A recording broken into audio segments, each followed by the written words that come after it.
to share their commitment? I'll share mine. Yeah. I was thinking about earlier this week. I went grocery shopping, and this friend of mine said, "Oh, don't buy produce from Whole Foods. Go to the farmers market." And there's part of me that's like, well, of course, but you know, for one thing, it's middle of the week, and I don't feel bad about buying organic produce from the farmers market. But really, a lot of that too. The way she said that created resistance in me because it's like kind of pushy, you know, and a little bit taking high status. And so that's an issue with people who are exactly who take this stuff seriously, sometimes too seriously. Yeah. And of course she was shopping with us, so you know, whatever. So what I was thinking is, in me wanting to commit to going to the farmers market, I just invite a friend with me, a different friend every week. So instead of saying you should go to the farmers market, say, would you like to come to the farmers market with me, and make it something that's social and inviting and becomes a fun activity and not social responsibility for the sake of social responsibility. That's cool. That's a great idea. Yeah. Great. What are we going to do in the winter, bro? Well, we'll cross that bridge when we come to it.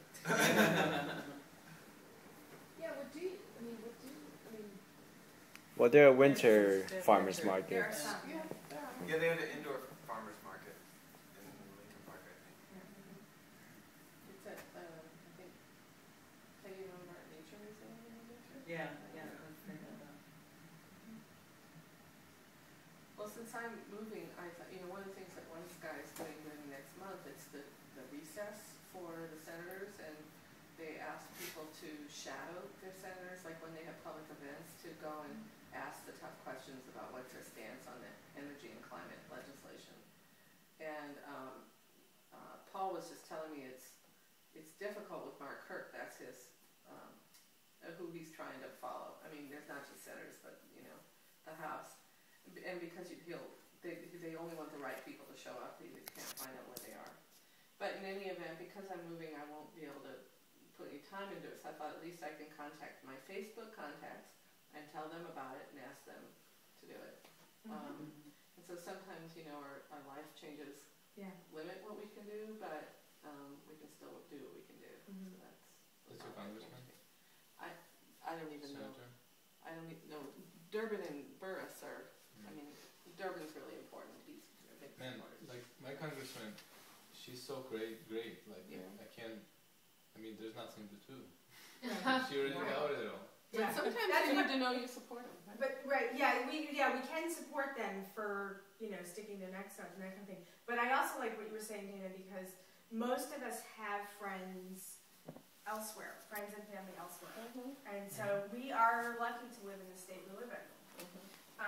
So we don't need to push our senators, but there are lots of people that we know who live in districts where the votes that are going to be cast are hugely important.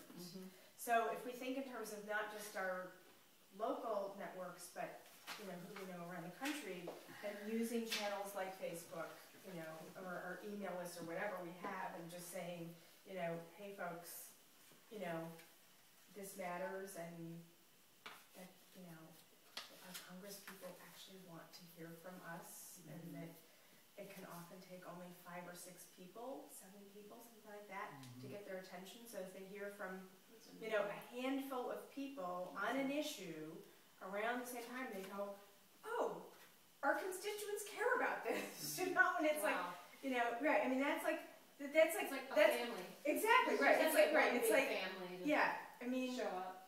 Yeah. Wow.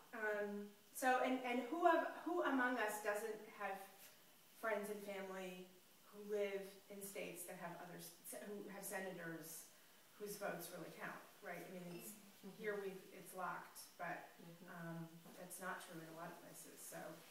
Well, I'm sure there are other organizations, but I know One Sky for sure they do that kind of analysis and they know where it's really important, so even if, as well as finding, they can help educate us about what our own centers and Congress people are doing, so we know what to say. Or League of just- Conservation Voters, I think, is also pretty good in terms of That's just the compendium of information that's about this stuff. Yeah. So yeah, I like your Facebook thing as a new social media convert. I don't have everybody on it. I'll piggyback on Yeah. everything you said. Because I am a social media person, and because I do have a green soapbox, you know, I'm in contact with a lot of people who do vlogs. EchoChat Chicago was a big one. And I had met her at the alderman meeting in Chicago that was specifically on recycling, and the aldermen were just incensed. When can we start this program in my neighborhood? How come he has it? How come we have it? And of course, you know, even if we started in earnest, all of us recycling in Chicago, it'd probably be a 10-year project where it actually was really working, and we were, you know, recycling very, very well. That would include, you know, talking to manufacturers of food to stop using this packaging and so forth and so forth. So instead of worrying about the 10-year, like, oh, what would come next and whatever, EchoChat and myself and a few other green people said, I don't know, it was on one of their shows or something, and I said, well, I'll stand in a blue bin and pass out flyers, but that's what we're going to do. I think around September 1st we're going to get in the blue bins on Michigan Avenue or Lakeview or wherever it needs to be to get publicity. But all we're handing out is flyers to people like you or you to contact your alderman. That's all it is. That's all we're doing. I want recycling. It's as simple as it is to start that idea. And Also 311, I hear. 311, anything, all of those things to get people to do it, and also to get our social networks in there, because each of our blogs are green that link each other to Dr. Warren. Mine links to her Facebook and to the C3 project, and we're all linked. And if people just can start wherever they want to start, like if recycling's their thing, that seems to be what I like, and somebody who wants to get into water conservation, you got to inspire them where they're inspired, but at least to get them to start going to the website or going to the alderman, and that can let them trust their own path, and hopefully, you know, it'll get them inspired.